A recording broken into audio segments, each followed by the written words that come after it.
vision is that I want to create a company which provides a safe space to women in the tech space. Like, my dream is that I want to have the biggest team of software developers who are women in my team.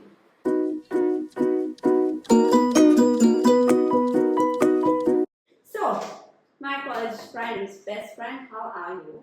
Let's begin by asking you your journey because मेरे को तो कभी नहीं लगा था कि you will start entrepreneurship और ये ship आपकी कभी sail होगी. So, tell me.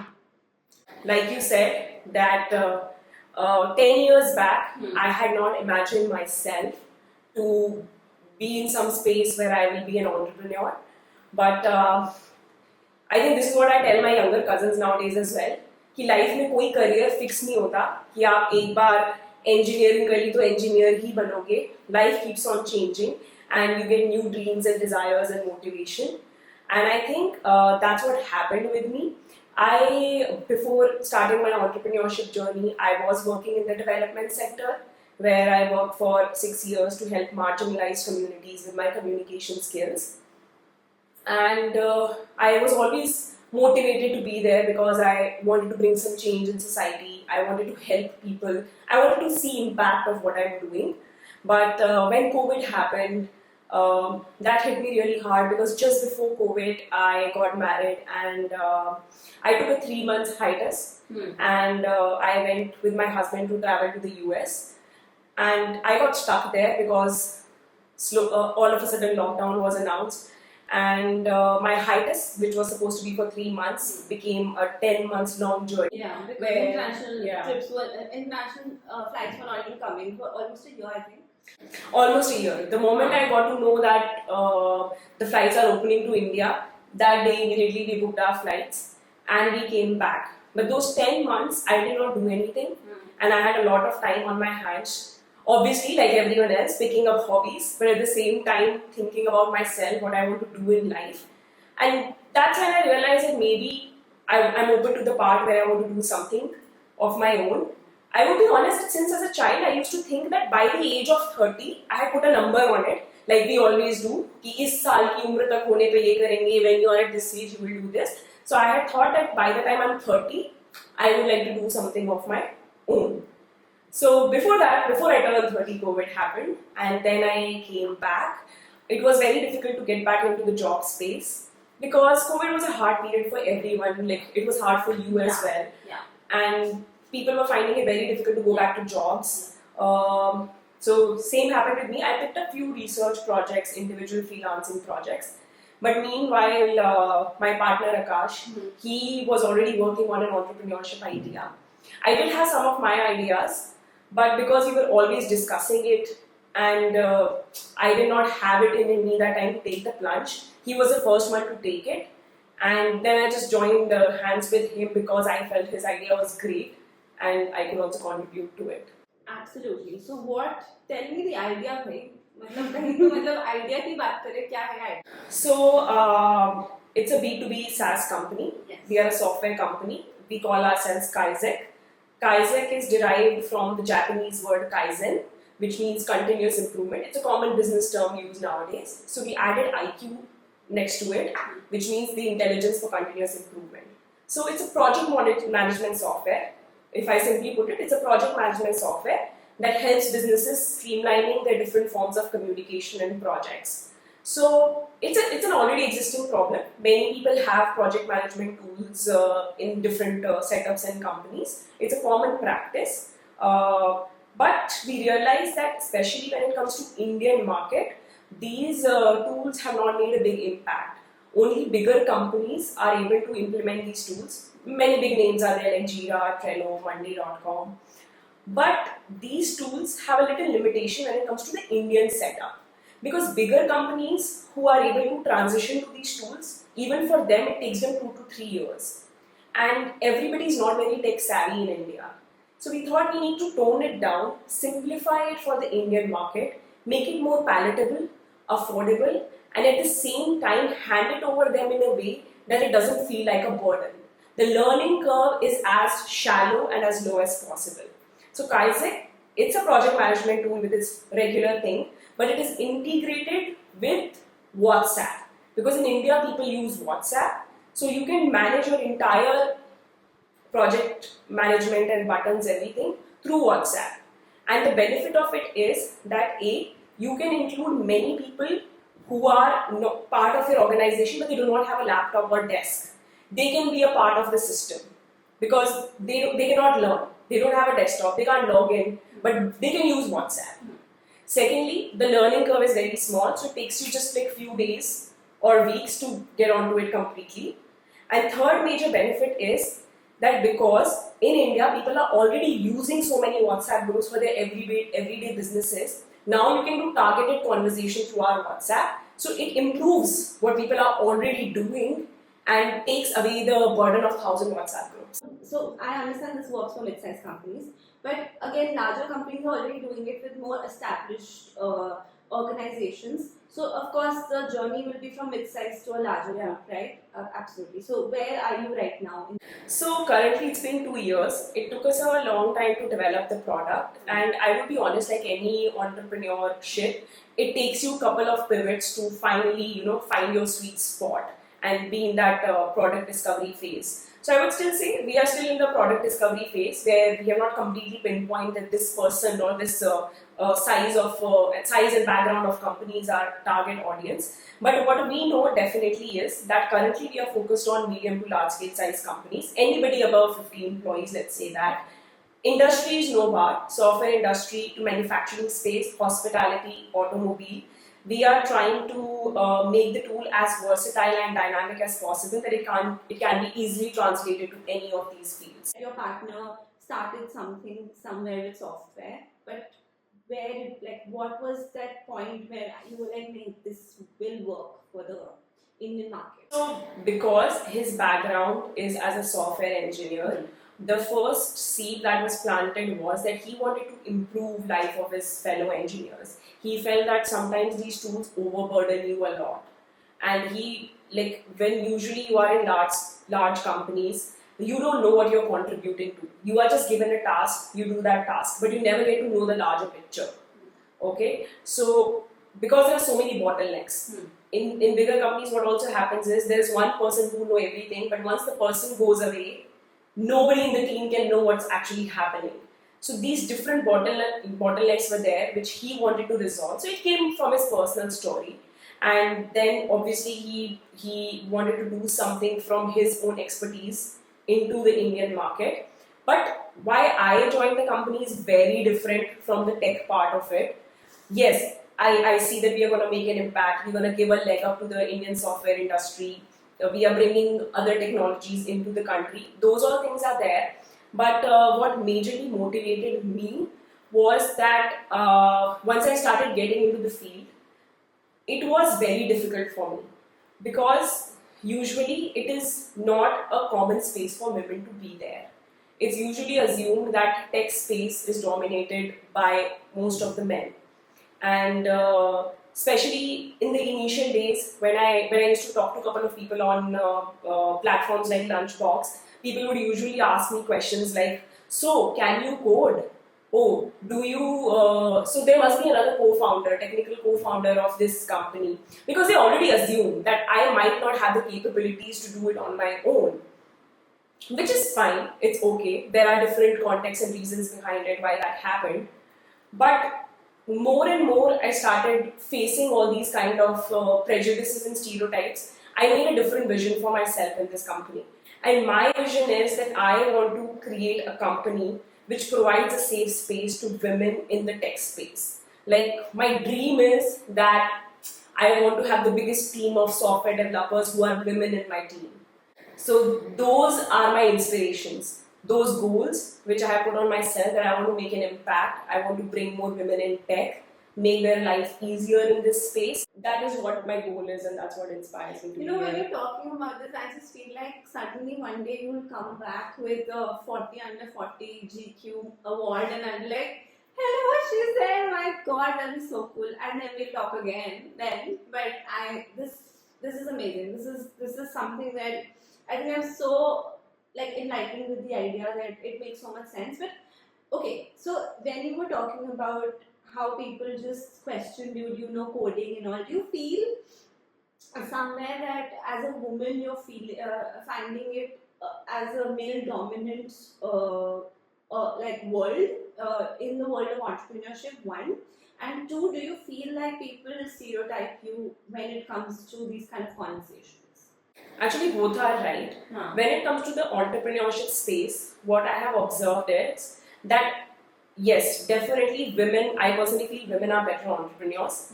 Studies and statistics have shown that when women become entrepreneurs, they think of the larger good about the society, what is going to change the environment, what is going to be impact on the society, what is going to make people happier and satisfied. They are the ones who are able to think about these things more. But there is one aspect of it which I feel was slightly different. It doesn't make me unhappy, which is that most of the women are in the B2C space. Because it's already a stereotype that women are better designers, women are better at communication skills, more presenters. So what I've seen, most of the women entrepreneurs, they get into retail or clothing or communication skills. So those things are there, and women are doing great, like to great lengths there and making good remarks. But B2B space, especially related to tech, I see that there are very less women there. But there are women there who are breaking the glass ceiling, trying to come above the ladder, and they are good inspiration to everyone. But at the same time, it's not enough that it inspires 100 other women to completely be out there. And secondly, when it comes to the dev space, where most of the engineers are men, what happens is there are a lot of cliques, in a way like a what do you call it, locker room kind of a thing, where men are together. So you have to try a lot to fit in. I just feel like it has to come from both sides. One, we cannot just say, we want to come to equal level. They also have to come to equal level. We both have to work together to make a community take it forward and be like, we're all together as an entrepreneur. There's no woman, there's no man. It's all in the same space. We need to make it a safe space for each and every person. Whether you are coming from a very different gender altogether also. But that is my whole point. When I feel like when people talk about, we don't expect you to be in this position. But hello, why not? Like, why can't I be? I mean, why can't I be the owner of the company? Or why can't I take the lead? Like, I also feel that there is one social aspect of it, which is like, okay, men are supposed to be like this and go to these kind of careers. Women are supposed to be like this and take on these kind of careers. Stereotyping, which is fine. Sometimes stereotypes are also right. Yeah. But I feel that it's not just that. There are a lot of things that need to be done from organizational ends as well, which I personally feel is lacking. How many organizations are promoting this? Okay, so it's about organizational policies, organizational culture, how they are also influencing and ensuring that there is gender equity when it comes to the dev space. Anyway, coming back to what has been your motivation, and has it ever been that something has pulled you down during these years of working? And when you were creating the company, were there points where you were like, dude, have we taken a wrong decision? And what got you back? One question, if I made the right decision or not. Yes. How many times? Every day.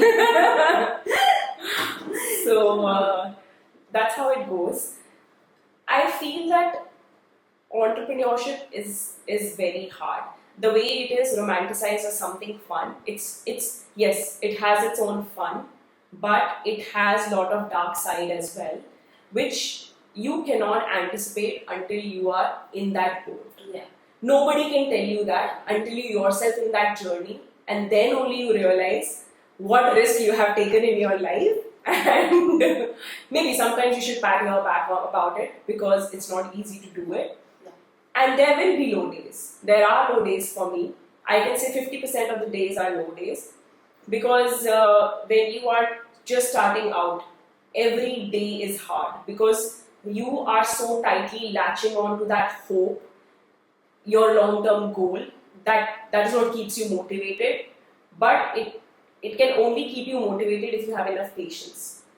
The moment you start losing patience, you start having low days, and you go into that vicious cycle of spiral where you start questioning every decision you have made in your life. Why did you start the company? Is anybody going to like it? Are there real customers for it? Is there even a potential for it? Are you just creating demand for a product that is not required? Are you doing it right?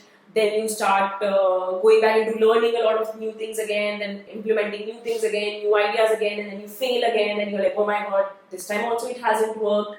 Let's try something new. So this cycle keeps going on, but one has to keep themselves motivated. And what I do to keep myself motivated is that I just, when it comes to my entrepreneurship, I have a one-track mind.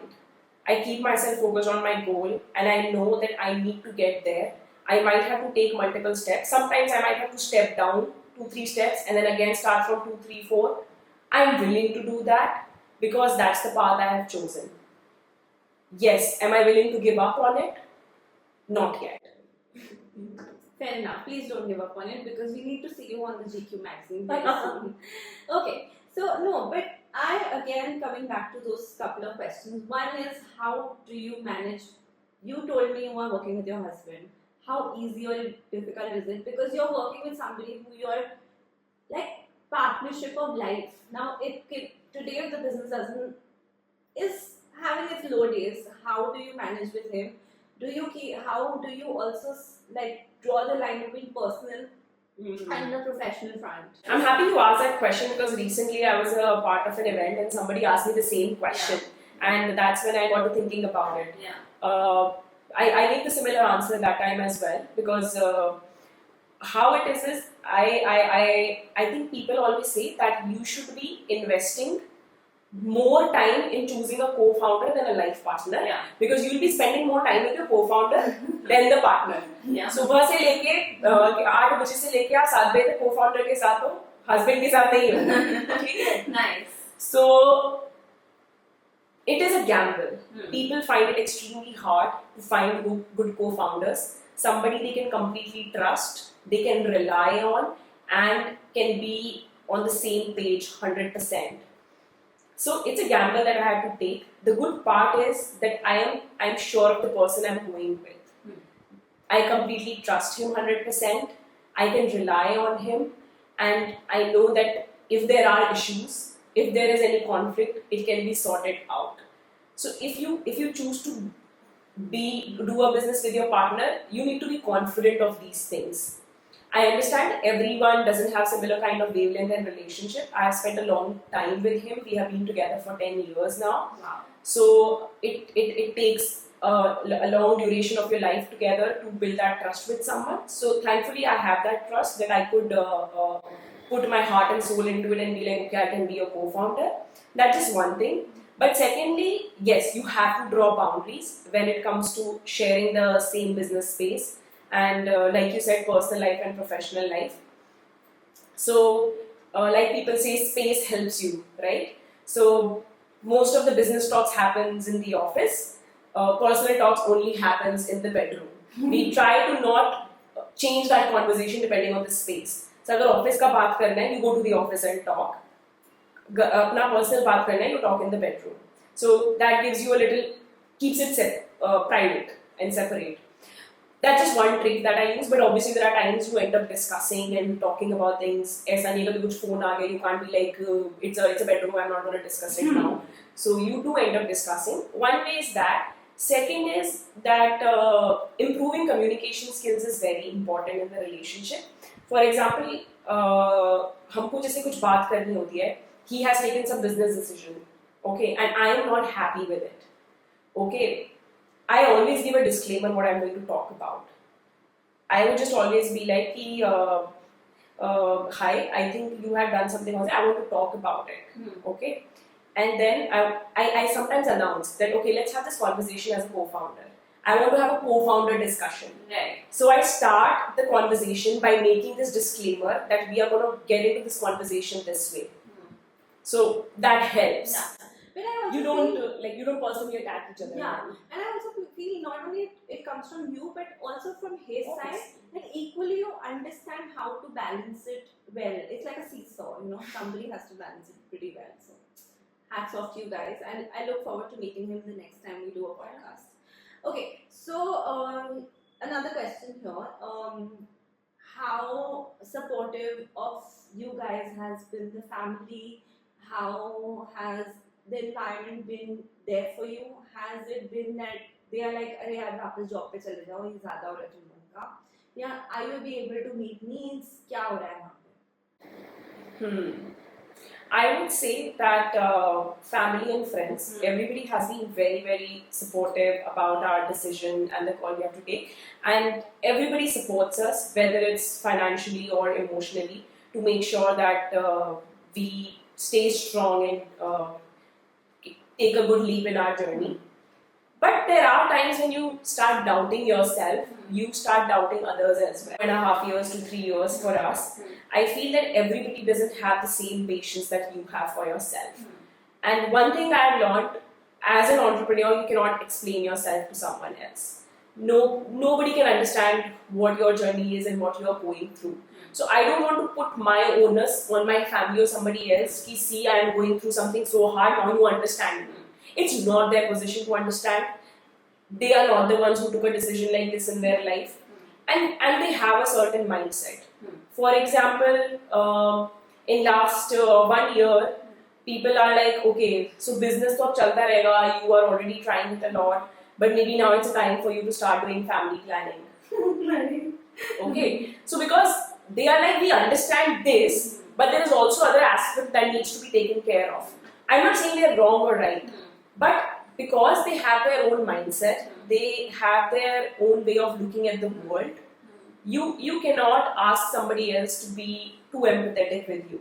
People are already being supportive, they are being nice to you, and I think I'm privileged in that way. Not everybody gets that kind of a support. It's very hard for some other entrepreneurs. I honestly feel that I'm slightly lucky in that regard, where my entire family, my in-laws family and my mother and father's family, everybody has been very, very supportive. And I think that's what also helps you in going forward. I completely get it. One of the coolest things about entrepreneurship, I feel, personally, because I've been in this ship as well, is that you get to choose the days you want to take off. One is you're your own boss, but sometimes, let me be honest, sometimes because you're your own boss, you take it easy. Okay, is it true for you? I think both ways. Sometimes you take yourself too easy, and sometimes you are too hard on yourself.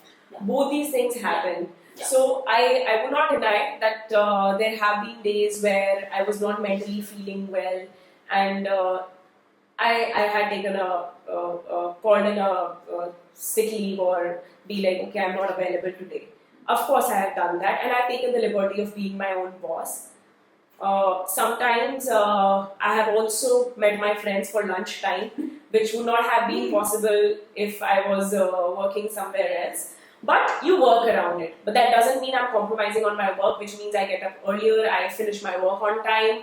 But because I have the liberty to do so. Yeah. But at the same time, I'm sure you must have felt it too. When you have a day where you don't work, the next day you die of guilt. You are not able to accept the part that it's okay for you to have fun.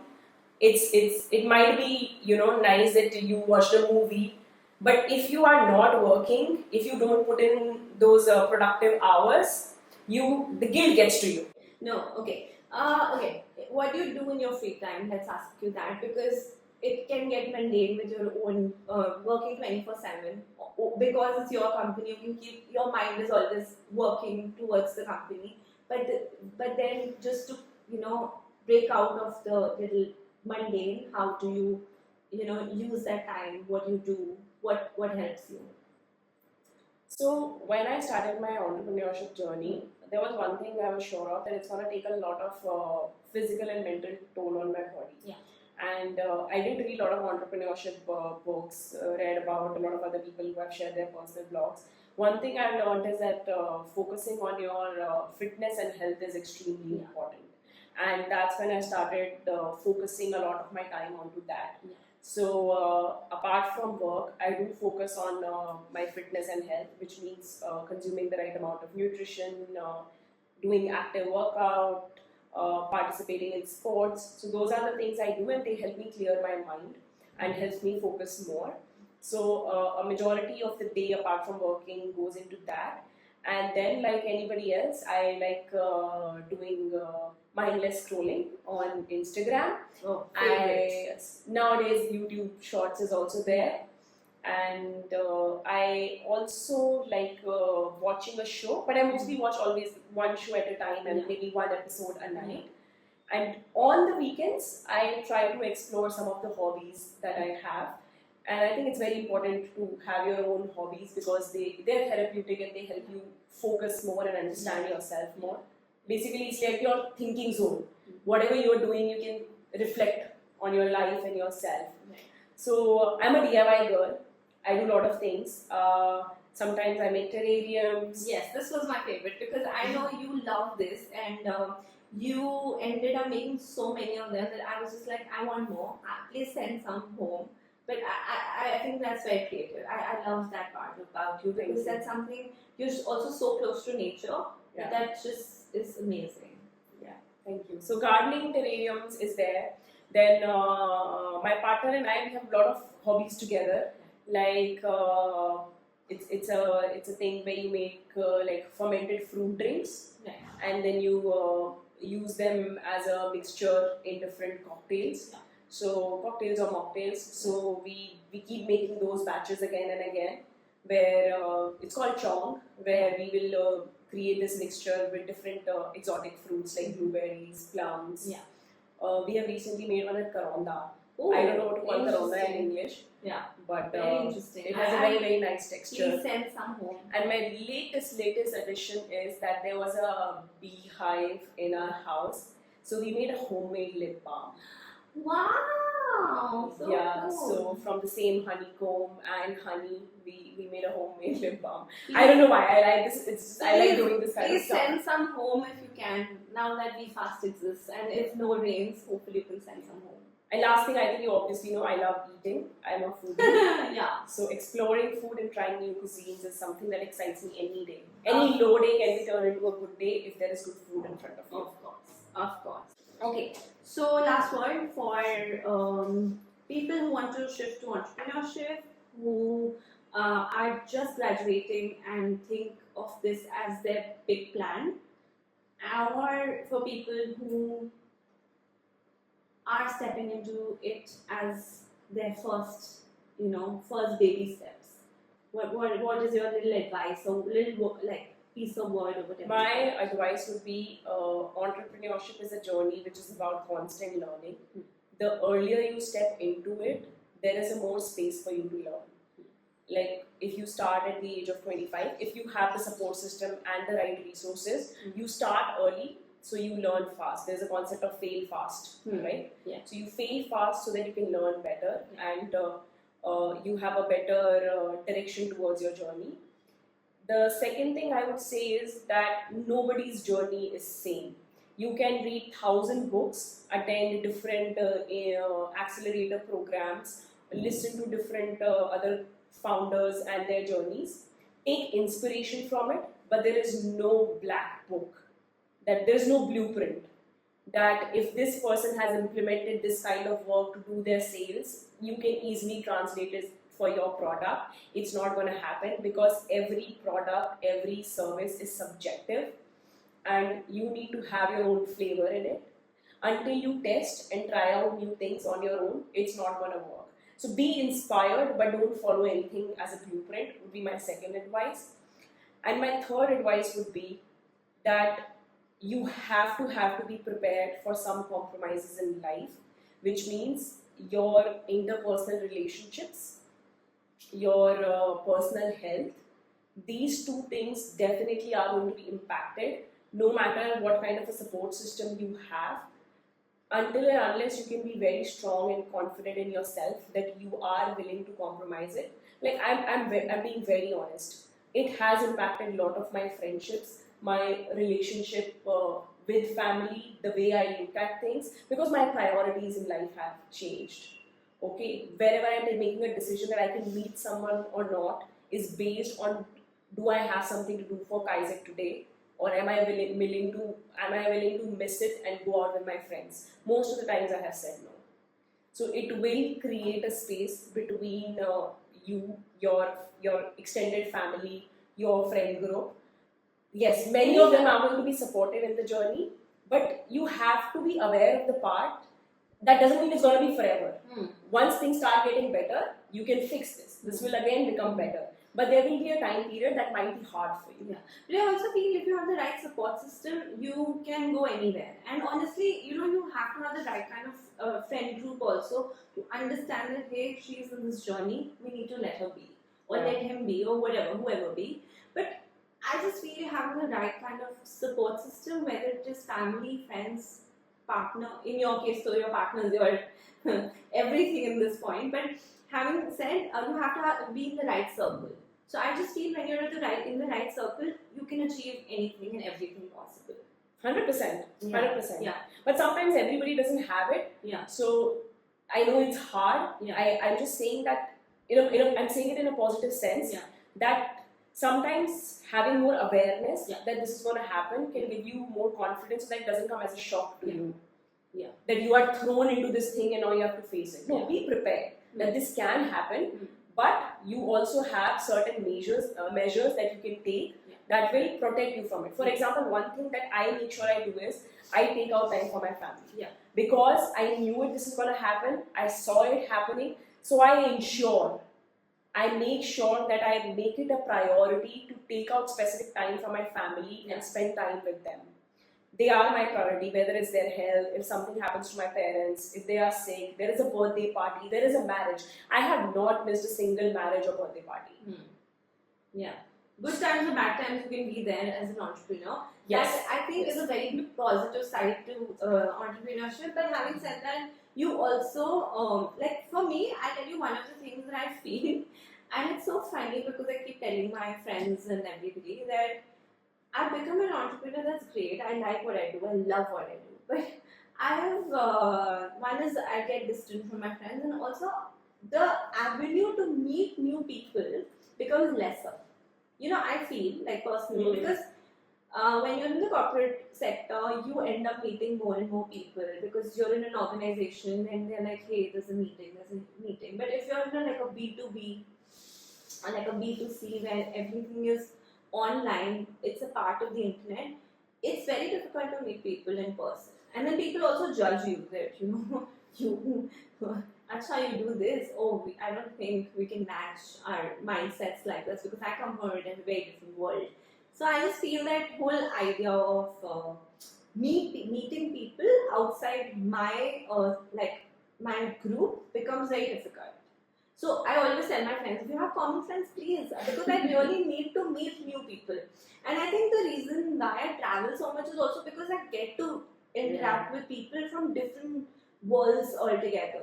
Whether it's hospitality, whether it's say pilots, whether it's anybody, any sector of the world, and it's amazing. So you get to learn also. Yeah. Here then you're restricted to just these many people, and the world just becomes. This definitely happens, especially with solopreneurs. Like yeah. Because then I'm just like, thank God, I get to meet people. I'm getting to learn stuff from them.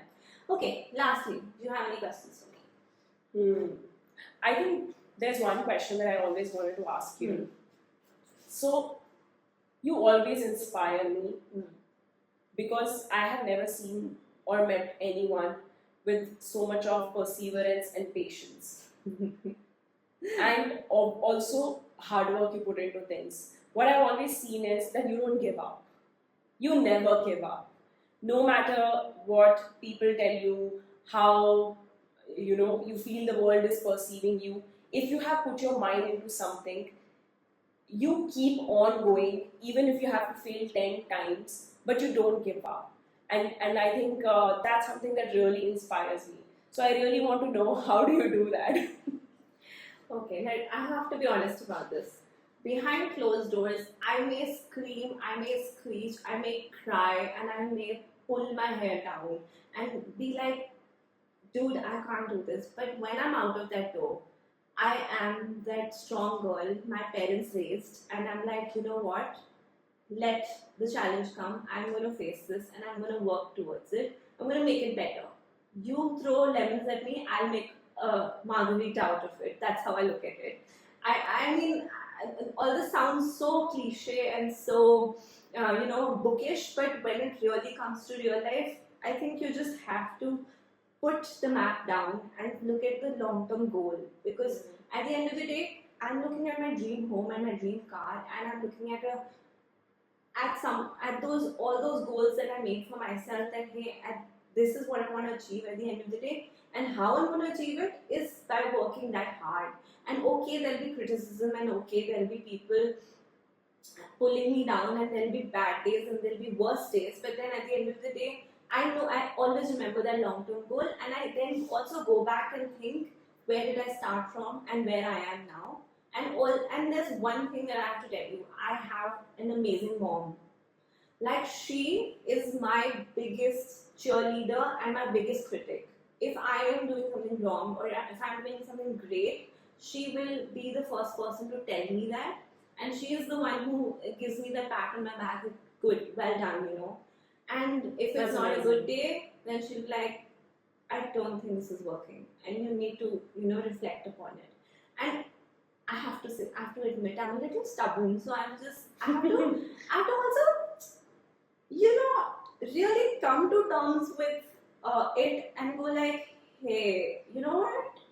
Okay, maybe she's right, and maybe I need to tone it down and get it to a certain level where everyone gets it, and even I'm convinced with it. So that's how it works. So that's my secret. I think this is amazing, because I personally also feel that entrepreneurs need to be stubborn. Yeah. And they need to have an ego, and ego not in a bad way, ego yeah. which is to believe in yourself and making sure that you want to do something that you plan to do. Yeah. Thank you for this, and thank you for taking out time. I hope to talk to you again and again, and we can create a series. But having said that, I'm looking forward to just one thing for you. GQ magazine 40 under 40. That would be amazing. I'm so excited. Yeah. I hope it happens someday. Yes, I will see you at the red carpet. Wow. Thank you. See you guys.